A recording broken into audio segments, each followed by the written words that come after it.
I graduated in July 3rd of 1942 as a second lieutenant in the Air Force Reserve and pilot. So you're in bombers because, or you're looking forward to going to bombers because you want the multi-engine time. That is correct. At this point, had you considered only the B-17, or would you have considered something like the B-25 or the B-26? Once you graduate from flying school, we really didn't know where we were going to go, and we went to Salt Lake City. I had a choice after leaving flying school to go to Dill Field or to Salt Lake City. And I selected Salt Lake City, and my classmates that selected Dill got checked out in B-26 as first pilot, and I ended up in Salt Lake as a co-pilot in the B-17. Which was, in your opinion, a much better deal? Much better. The net result was a lot better, yes. And I know I saw some of my classmates, and I was a little unhappy that I was a co-pilot and he was captain of his own crew. And he said, "Sandy, I don't think you're so bad off." Well, the B-26 had a shaky reputation for quite a while. So. They used to call it one a day in Tampa Bay. Yeah. They had the B-26, the ones they flew, were what they call a short wing B-26. And it had electric propeller. And what happened if they lost an engine, it overloaded the electrical systems and ended up with no electrical system and very poor control of their propeller. And so they ended up in Tampa Bay. When we finished up our training, we took our airplanes to Geiger, left them, took a troop train, and went to Syracuse, New York, where we picked up our brand new B-17Fs. We trained on the E model. Once you arrived in the UK and became operational, how many missions or flights did you have before you were upgraded to pilot? I'd say probably about 12 of the 25. The thing was, there were no replacements at that time. This was in the winter of 1942, and the training had not caught up, so consequently, when we got shot out, we were just one crew less on the thing. And so when we first started getting replacement crews, why, that's when it was only fair that I moved up and took the crew that had come over with an inexperienced first pilot, and he flew co-pilot for me for about 5 missions and then picked up another crew. So you, when you were upgraded to the pilot's position, you left the crew that you'd been with and joined another crew? That is correct. Okay. Let's talk for a moment, if it's okay, about preparation for a mission. What time would they wake you up generally to go get breakfast? Well, they'd set up a mission and you'd be scheduled for a mission. And then they would tell you that they're going to wake you at 3 o'clock in the morning or something like that. And so they wake you at 3 o'clock and you'd go to the mess hall. And that was kind of funny. If all the ground officers and whatnot were all dressed in their flying suits, you knew it was going to be an easy mission. If you went to the mess hall and they were all dressed in their Class A uniforms, by the time you got there, you said, "This isn't going to be a good one." So it was really easy. You knew whether it was going to be good or bad by the way the top echelon was dressed. Then they had the trucks would come by and pick us up on the thing, probably about a half hour later, and we would go there and they'd have us in a big assembly hall, and we'd always sit in the benches, and they had the curtains pulled on the thing there. And then the briefing officer, and generally, if it was LeMay or whoever's leading, everybody stand up, and they'd walk up like that, and they'd say, "Be seated, gentlemen," and then they'd pull the curtain, and as I recall, it was the black lines going to the target and the red lines coming home, and we used to laugh and say that we were working for Uncle Sam on the black lines and we're working for ourselves on the red line coming home. When we first got to England, we were new to the combat, and the Germans didn't know what exactly to expect from us, and we didn't expect from them. And they soon found out that a tail approach or a side approach was real poor because we could put too many guns on them. And so they found out the best way to approach a group was a head-on approach, because that way we had a hard time of putting a top turret or the bow turret on them as far as firing. And then as soon as they got past the formation, they just pulled up what they call a split S and dove straight down. So the tail gunners didn't get a shot at them or anything like that. So that's why it was pretty terrifying from a pilot stand of view to watch them fire at you, and there was nothing you could do but just sit and watch them fire at you. And what altitude would you usually fly at when you were on a bombing mission? Well, the lead always flew hopefully at around 25,000, and the high squadron would fly, would fly 26, and the lower one would fly 24. Okay.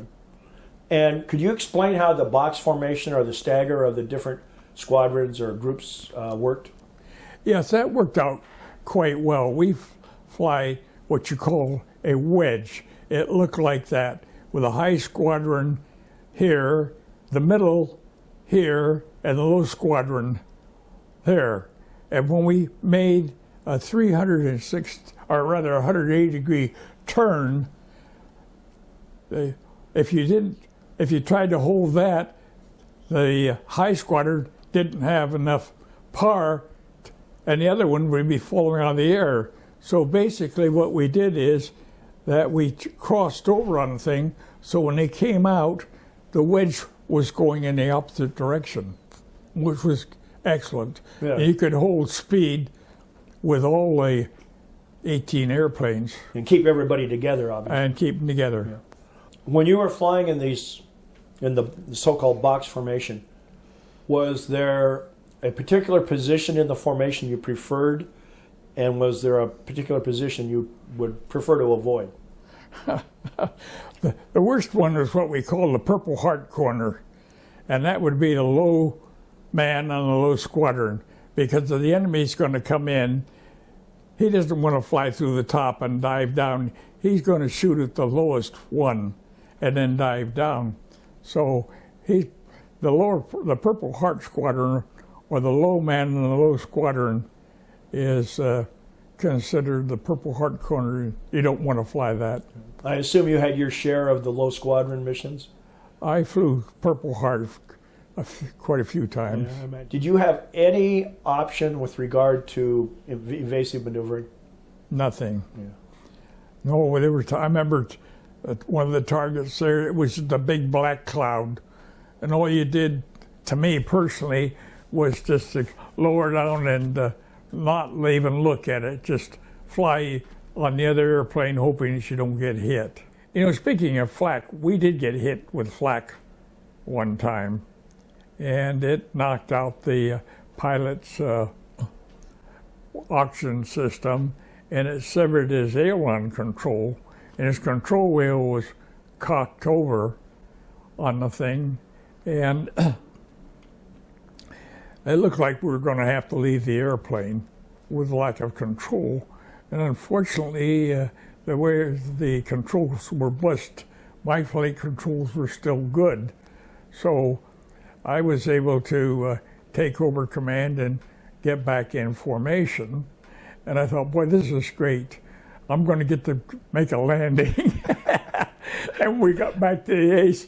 My pilot says, you keep the wings level and I'll make the landing.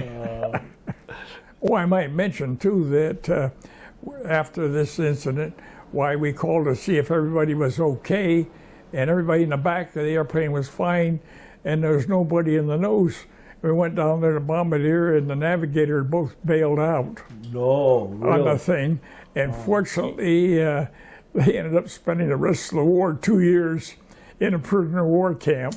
So before we get into the actual flying, I would like to ask you a little bit about what you did between missions, and particularly since you had a lot of downtime that winter with the bad weather and everything. I'm afraid we played a lot of poker.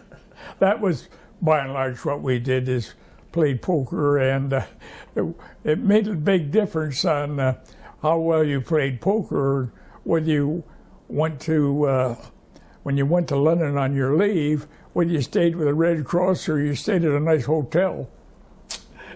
That's very interesting, because that was my next question. What it was like visiting London. I mean, here you are, a kid from Oakland, California, Yeah, in one of the world's most cosmopolitan cities. it was, and it was fascinating. They had a lot of things that we wanted to see, the Tower of London and the history that went on. So we spoke earlier about the attack on the Paris factory, the Renault Works. Right. And that was, from what I understand, a very difficult mission. Well, it worked out well. That was the one I told you about, the Right. deviation. Right. And actually, on the run, the Seine River made a great big loop, and in this loop was the Renault Works, and France was on either side of the people living around it, and so we went there, and we did an exceptionally good job. The bomb drop was pretty well contained right within the loop where the factory was, and we did a good job of wiping it out. And the worst part, like I say, wasn't necessarily going in.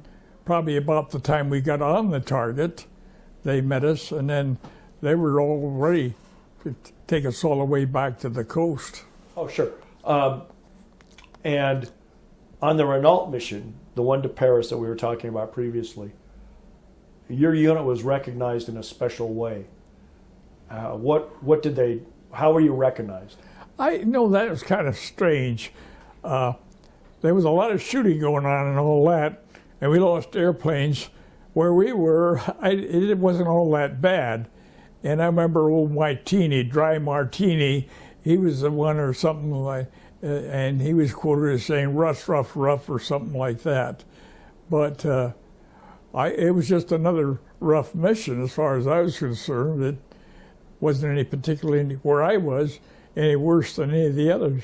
But what was the decoration that the unit received? Oh, they get a little blue bar.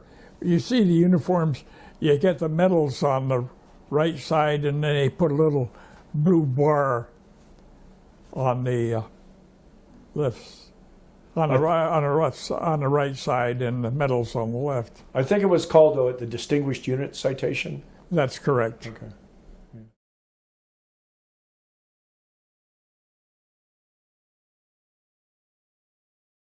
Near as I could determine, 37% finished their missions. And of that other 63% or something, about half of them were killed and half of them were prisoner of war. So obviously you considered yourself very fortunate too. Very fortunate. We had, when I got checked out, we had 3 pilots to a room on the thing. And my roommate and I that survived, we packed up 5. 4 of them were killed the day before, and 1 was a prisoner of war. So on July 10th, you're almost done. It's mission 23. At what point did you feel like you were going to make it through your 25 missions? On the 25th. Okay. Yeah. Anything could happen up to then. Yeah. Did you ever have any casualties on your airplane? You know, I was lucky. The whole time I flew 25 missions with different crews, I never had a man injured on their crew. Yeah. After I left, they got shot up, yes. Yeah. But I just happened to be very, very lucky.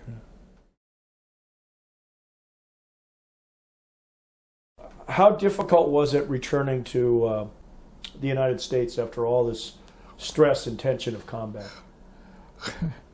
I would say jittery, right. I would say it took a year or more to get down to the routine of living. I mean, two trains going by or something like that, and you'd be standing up in your seat. Yeah, because you live in such a tense existence for so long. Oh yeah. What about? I mean, when I was thinking about the sequencing of your missions. I mean, it must have been very difficult even on your days off, because you knew you were going to be flying again in a short time. Well, it was just like you go to bed the night before, when it's a mission. It's tough. It's something you have to live through. That I don't know. You can't program yourself or anything. It either does or doesn't happen. Yeah.